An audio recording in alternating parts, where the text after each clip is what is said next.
back in 2015, right after Christmas. I was about right around 35 weeks pregnant with our first child, our son Nolan. And later that evening, started having some pain in my side, but I was 8.5 months pregnant, so I didn't really think too much of it. But then once it started getting worse, went ahead and decided to go into the emergency room. The last thing I remember was going under the anesthesiologist and the OBGYN telling me that I was going to have an emergency C-section. I was thinking, okay, I'm 35 weeks, things probably should be okay. Things have been progressing appropriately. So I really just thought it was just an emergency C-section was needed. But woke up 3 days later, apparently, unbeknownst to me.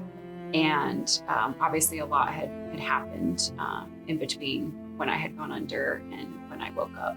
Come to find out, Monica had a pool of blood that had collected on her liver that had ruptured actually on the way to the hospital.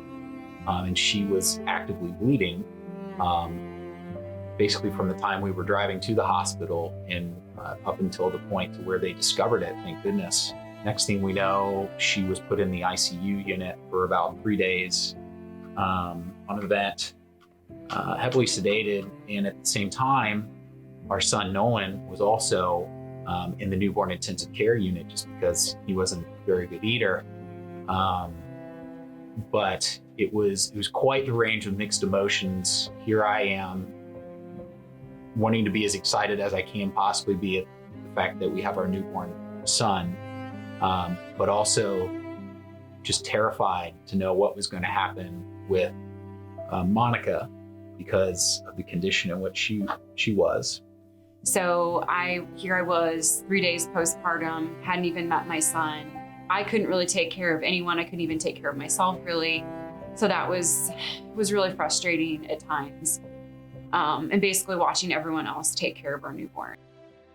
One of the hardest things for me was trying to balance my emotions with staying positive and staying hopeful and knowing that things were going to be fine on Monica's side, and then running all the way across the hospital probably 4 to 6 times a day to go check on Nolan. And that was probably at least a 10 to 15 minute walk on the other side of the hospital. Luckily enough, there was a chapel that I passed every single time I was passing. Sometimes I would pray for a few minutes. Other times I would pray for 20 to 30 minutes, just however long it took me to have my conversation with God and help give me that courage to go forward and knowing that we would be fine as a family eventually. What helped me get through that was the fact that I had my faith. I had to have that faith and knowing that things were going to be fine regardless of really what I was thinking at the time. I didn't know what to think, didn't know what the outcome was going to be, but it helped me understand very much so that I'm not in control and that God was in control. And so I had to just give everything to him.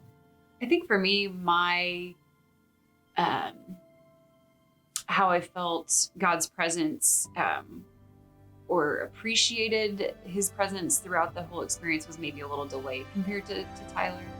I think I was I would pray, but it maybe not with as much understanding and grace and thankfulness and being as grateful as I was going through things. I think I was so focused on just getting better for Nolan and getting better for our family, that it was once my body had healed, my mind had to kind of catch up.